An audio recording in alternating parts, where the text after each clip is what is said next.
This one really got my attention. Having been a unicycle rider as a teenager and working on my snowboarding speed, it just made sense to me. So I checked it out. It's actually very easy to ride, much easier than I thought. I took a video of me hanging on a swing trying to work on the pivot. Here I'm hanging on to this zip line contraption, thinking I needed that. But because the board self-balances, it actually uses some of its power to self-balance. You don't need it.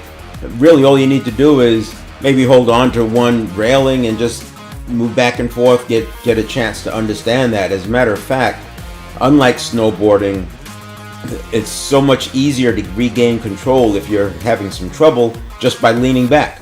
You lean back, you slow down, and more power is actually available to do the self-balancing.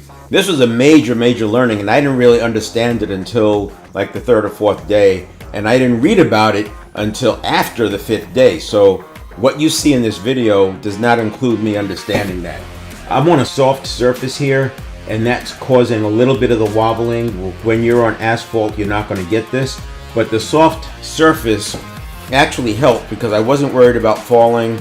I was able to focus on the learning, allowing my muscle memory to accelerate. If you're fearful of something, it interferes with the learning process. So that was what the soft surface was all about. I do think the soft surface was a good idea. I don't think I needed to hang on to the swing. Grass is also nice, but it's lumpier, and this gave me a chance to feel the board a little bit better.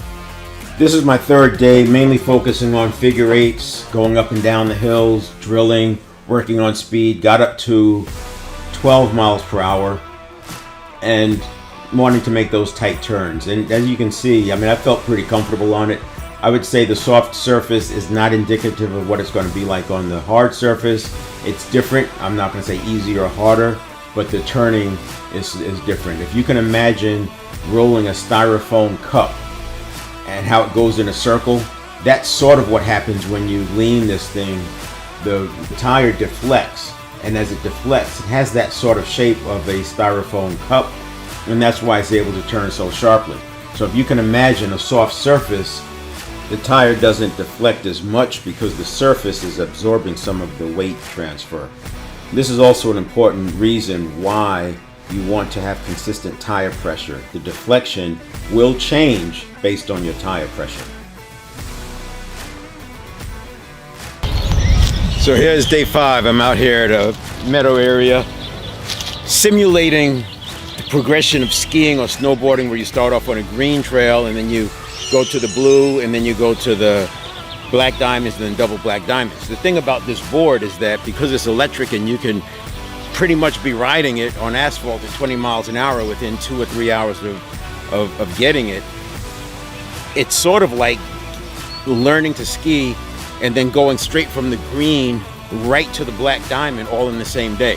So I'm simulating spending some time on the green, the blue, and it's because I want to understand how the falls occur.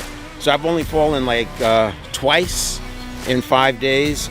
Hopefully I'm gonna get a fall or 2 in today, because I want to understand how the falls happen, because then you understand the limits as well as how to save it.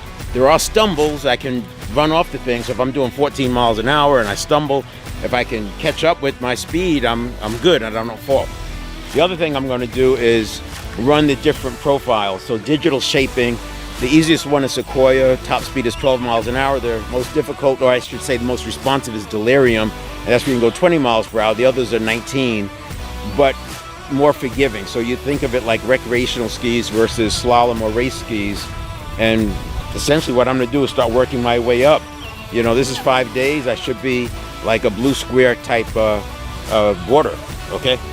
So this app is pretty cool. I got the battery, tells me the battery levels, my top speed, the amount of miles I cover. So now I went to Delirium. So here we go. The falls have been literally just leaving the board in, and no feet touching until my body hits the ground. So anyway, I'm gonna use these hills to simulate single track rather than, and I've tried single track already, but of course you're focused on a path and there's trees and rocks and roots and things of that nature. So rather than, like, that would be like the double black diamond, right? So rather than go there, practice on a hilly area, slight hills. I'll get a chance to feel the side hills, which are kind of interesting. This board is a lot of fun, and that's a big point because I was initially thinking I would want to commute on it, and while that hasn't changed dramatically, I think a much better value for me anyway is the activities, exploring, hills, single track, etc. One of the challenges I think is inherent with this is it is dangerous, but in the context of riding a motorcycle, it's not, right? It's the same thing. Motorcycles by themselves are not dangerous. It's going too fast for conditions that makes it dangerous. And the challenge with this board, you can literally go from just getting started to doing 20 miles per hour on asphalt probably within 2 hours. Now, if you fall at 20 miles an hour in this thing, the way you fall, because it nosedives in some of the crashes, it throws you to the ground. You don't even have a chance to get your feet underneath you, let alone start a roll. So you literally go splat. A couple of things you can do: putting some wheels on the front, which I will probably do. As a matter of fact, you saw the board nosedived, and part of that I think was because of the low battery. I have not nosedived doing anything else other than out here in the grass going into the hills, but I do think it was a low battery. And you can put some wheels on the front, but the main thing is you don't push through pushback, and you understand that the board is actually helping you to balance. The board uses some of its energy to balance and some of it for speed. So the faster you're going, the less power is available to balance the board. And this is an important point. As you go faster and faster, you are much more relying on your own balance. And if you've ever ridden a unicycle, that is a very, very precise balance point if you're leaning too far forward. So that's why those front wheels will help. With this one wheel, because of the way it self-balances, the slower you're going, the much better it is at balancing. So there's a few things that happen. One, there's less force on the board that the board has to adjust. So think about it. Speed exponentially increases kinetic energy, and kinetic energy becomes force. The one wheel has more power to apply to balancing since it's not being used for your speed. And the third thing is your big muscles can engage more easily when you're going slower. So the point is, if you're feeling any kind of uncertainty or lack of stability, so far, 5 days in, slowing down seems to make a huge difference. Get-offs where I have to run, think about being on single track. It's not going to be so easy. There's trees, roots, rocks, ravines. So this is why I'm practicing out here, to understand how that process works, because perhaps I'm hanging on too long. If I'm having to run that far, I may be trying to save it for too long. Yesterday what I was working on was slowing down, because when you start losing control, the board will go side to side, wiggle like a wobble. And by slowing down, it comes under control. So it's not always intuitive. It's not the same as snowboarding. Like with snowboarding, you want more control, you lean forward and get the nose to bite so you can turn. This one is the opposite. You start losing control, you go back, you'll slow down, and the board is going to respond better. So I'm not liking the fact that I have to run that far when I get off. So we'll work through that. There it is, 5 days in.